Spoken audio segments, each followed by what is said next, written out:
there we go. There we are. Yeah, okay, cool. All right, that's excellent. Thank you. All right, let's see what's happening. We're back. Can you hear me now? I don't know if we're going to have any comments coming up here. Hold on. I'm going to end up. You're going to have to turn it. Hold on, let me make sure. I don't know. Comments, tab, live chat, all messages. There we go. Woo! All right. Can you hear us now? Can you hear me now? We can hear you now. All right. Sorry, guys. It was obviously our first time. It has to go that. Come around this way. Yeah. Oh, we're just a little bit. No. Okay, try that. Oh, okay. You can sit back now. Okay, but I gotta be able to read this shit. Okay. That's the problem. See, we tried it on my dad's laptop, you guys, and because we could see better, but then clearly you couldn't hear us. So now, yeah. Anyway, welcome, people. It's Tanyalee Davis. I'm doing a bit of small talk with my dad. This is Kato, everybody. Hello. And I thank you for being patient there. We had 16 people in our stream and no idea because neither of us could read what the hell you people were saying. So all of a sudden, thank you for yelling, we can't hear you. Because here we are going through a big long story. And anywho, so let me give you, we got 10 people in here. Woo! We're rocking it. So this is the first video that my dad and I are going to do. We're going to do little lives here and there. And you can watch them whenever the hell, obviously, not live. But, so last night I did my TikTok live, as I do every night. And I realized that I'm a really good storyteller. I mean, people have been sort of telling me that, but I didn't understand the power because TikTok is so amazing and I'm having so much fun. So last night I was super excited when I went to bed. And then it got me thinking about my childhood. And my parents, my dad and my mom got divorced when I was quite young. And I remember some of the fondest memories I had was of my dad telling Henry the chicken stories that he would just make up out of thin air. And it was just like so much fun. So it got me thinking, oh, well, now I get it. This is where I get my cheeky sense of humor from. So I thought, my dad and I would talk. You want to tell them about Henry the chicken? Well, as a father, one must read stories to children. And because the circumstances with the divorce, etc., I was visiting in a sense, so therefore I didn't have books, so I made up stories. And I decided on this chicken called Henry. And Henry was basically a mysterious type chicken who went from episode to episode, and he was being pursued in many cases by the Colonel. And these stories, as she said, I made up as we went along, and they would come to usually a happy conclusion, and Henry would survive to tell another story. So I haven't done a Henry the chicken story in many If you know who Colonel Saunders is, doesn't he look like Colonel Saunders? Oh, I have 2 legs and a wing. I mean, look at that mustache. Look at that. You'd think he'd be part of the village people or something with that. But no, he looks like if he dyed it, he'd look like the guy on Monopoly. You know that little guy on the Monopoly that sends people? Yep. Yeah, that's the look. I'm a gnome. Gnome? I'm a gnome and you're a gnome? I'm a gnome. So my dad and I have traveled all over the world together. My dad's a retired Air Canada pilot. And so when I was a young kid, we got airline passes, my sister and I, so we could travel all over the world. And when Dad would come get us, he'd be like, hey, want to go to Europe? We're like, sure. Oh, remember that trip to Zurich, or to Italy? Yes. And Switzerland. Let me tell them that story about we rented a car in Zurich. We flew to Zurich, and we rented a car. We got into the airport after flying all night. None of us slept on the airplane. It was my sister and I and my dad. And of course the big fight was who's going to sit in the front seat. And I, being the Solomon, I cut them in half and put half in the front, half in the back. So it was the first day Jill, her older sister, My younger sister, Young- thank you very much. younger sister, she got the front seat. Well, after driving for about 5 minutes, I look over and Jill's sound asleep. And this went on for a couple of days, so he said, that's it, you're in the back seat. Because the front seat was something you could see out on better and everything like that. And And you can control the music. And I was in a Whitney Houston phase of my life. I had the Whitney Houston cassette of her greatest hits. in Zurich. Yeah, and I played it over and over. Why do I just like it? Anyway. One of the things that happened to us on a trip, it was a really great trip because we traveled through the mountains, went south of Zurich with the rental car, through the mountains into Italy and down to Milano. And we turned around at Milano and came back north. Different route. When we were finished, the night before, it was before, a week or so before, I made a stop and I kind of misjudged and I tapped the bumper of the car ahead of me. And as luck would have it, it took the light, the turning lamp lens broke and it shattered and it fell on the ground. The guy, there's no damage to his car, he just said, no, monsieur, go ahead, have a good trip, you're nice people. So away he went. I picked the glass up off the ground and I put it in a bag and I put it in the back seat and away we went. When we got back to Zurich, I had to take this rental car back and I thought, I'm going to get really dinged for this light. So it was after hours and I called them and they said, just take it back to the airport and you'll see where the rental cars go and there's a parking spot. Just put the keys in and lock them. There's a lockbox. Drop the keys in the lockbox and we'll look after it in the morning. So I went there and I backed the car into the parking spot and I took the glass that I had in the bag and I dropped it on the ground in front of the car right where the light was. Never heard another thing about it.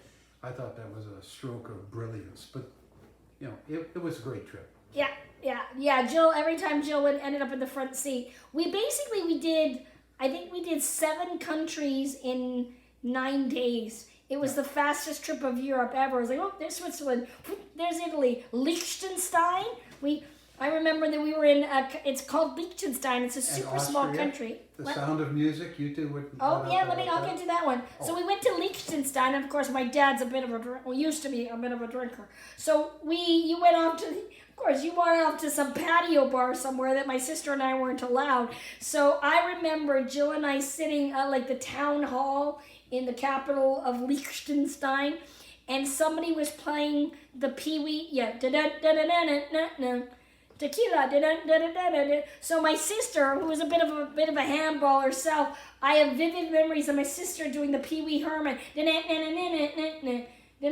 all the way through the steps, and we're in Liechtenstein, and all these people are like, what the hell's going on? Yeah. And then, we went to, I'm obsessed with The Sound of Music. That's my favorite movie, people ask me.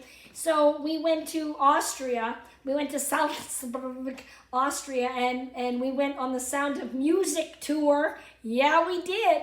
It was so cool. We got to go inside the gazebo, where they did the "You are 15, going on 16 or 17, whatever the shit I'm glad you're Canadian. I'm not a singer. No kidding. Oh my God, that's horrendous. But anyway, that was very exciting. And we went to the church where the Von Trapps got married for reals, and all through the countryside. And I was like, the hills are alive with the sound of mucus. Tanya, I don't know what you said, but you got to say it again. What? Tanya, notice me. Oh, you guys, we're doing this on my iPad right now, and it's really hard for me to read. So if you have a question for my dad, feel free to ask it. We're just going to be here for, we'll probably be here for like another 5 minutes or so. We're just testing this out because everybody on TikTok's been asking me questions about my dad. So, actually, Dad, this is what you can talk about, because people wanted to know how you felt, because my parents are carrying a recessive gene for diastrophic dwarfism, and they didn't know it. It was a surprise. Boy, was it. So I was born in Thompson, Manitoba. My dad was a bush pilot up in northern Canada, and it was the 60s, and my mother had a big bush. So that's how I was conceived. It was a threesome between my mom, my dad, and Jack Daniels. Anyway, so of course, when my mother finally squeezed me out after 32 hours, my dad... It was her punishment. Yeah. So tell them about what you thought of me when I was born. Well, actually, I wasn't there. I left. No, I'm just kidding. Did you go 32 get burger? hours of labor, I thought, I'm not sitting around for this. I went to Burger King. No, actually, I did earlier, but that's another story. No, actually, when we came in, the doctor, it was a female old lady doctor, and she had this very serious look on her face, and she said, you know, could be a problem. And we go like, okay, what's the problem? And I thought she was going to say she had triplets or something, and that would have been a problem. But she said, well, we're not sure exactly. We're going to have to run some tests, but we don't think she's the proper size. So I look, you know, she's there, and we look at her, and it looks normal to me. Boy, if that was normal. Anyway, so the long and the short was we didn't know exactly what we were dealing with until the next day. The doctor had a chance to get out some pictures and more of a description of what we were dealing with, and found out that, in fact, Tanyalee was a dwarf. Dun, dun, dun. Dun, dun, dun. And, yeah, of course, you know, as parents, everyone says your baby's going to be perfect. And I think it's probably more of a woman's thing. I can't talk to that, but it's still probably more of a woman thing about the perfection of a baby.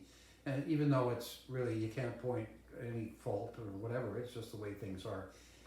But it really, if anything else, it kind of gave a focus to everything in life right there, because we realized, not necessarily for the two of us, but it was something that we had to deal with, and rather than get all flustered and upset about it, we thought, okay, well, here's what we got, and let's see what we can do to deal with whatever it is. And so we ended up moving to Winnipeg because we couldn't get any help or any kind of medical advice. I was born in Thompson, Manitoba, Canada, up near like the Arctic Circle, so not a lot of medical advancements way up there. Lucky to find a doctor. Yeah, luckily to find a doctor. So they were basically like, you might want to move somewhere in case she needs a lot more help.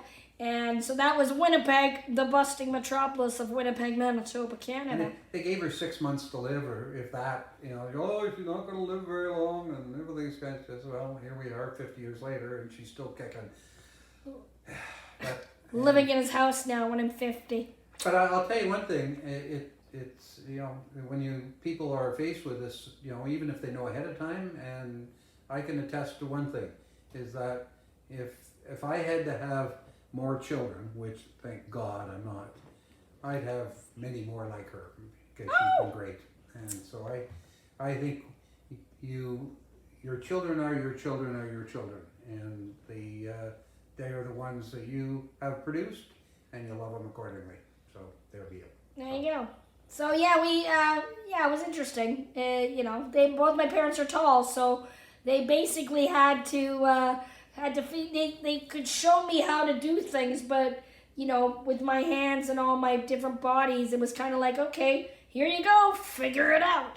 Well, and she couldn't crawl because her arms were too short, so she'd scoot along on her stomach on the my rug, ass, and she'd end up with rug burn all the time when she was only 8 or 9 months old, and this, you know, people are thinking, what are you doing to your child? Look at the stomach.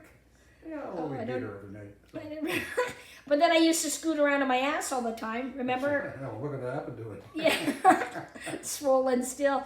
But then, remember I had really loose diapers and I pooped a lot, and I would leave little trails. Yeah, well, that's your mother's fault.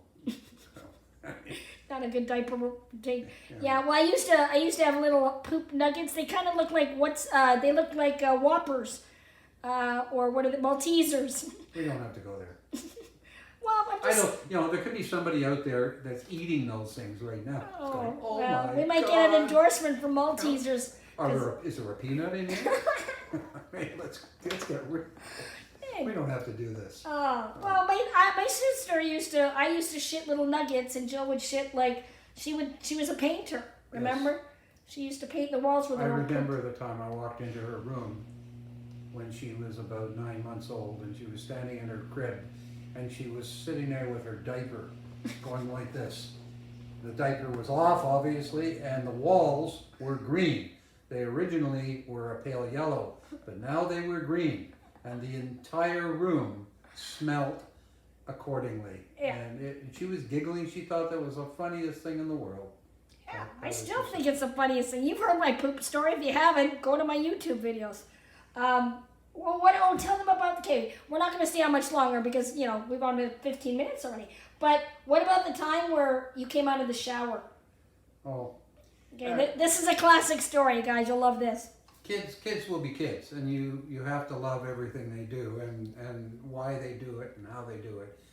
So I was called for a flight, kind of the last minute thing. Somebody got sick or something like this. So I'm rushing. So it's the middle of the afternoon, and I go down the hall to the bathroom, jump in the shower. I have my shower. I come running out of the shower. Into the hallway. I'm going down.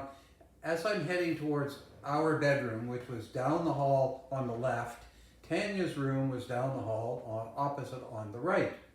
She comes out of her bedroom as I'm going down the hallway. I turn sideways like this to go by her, and I'm naked, and everything is out in plain view. And as I went by, there's something is going like this, and she reaches up and goes,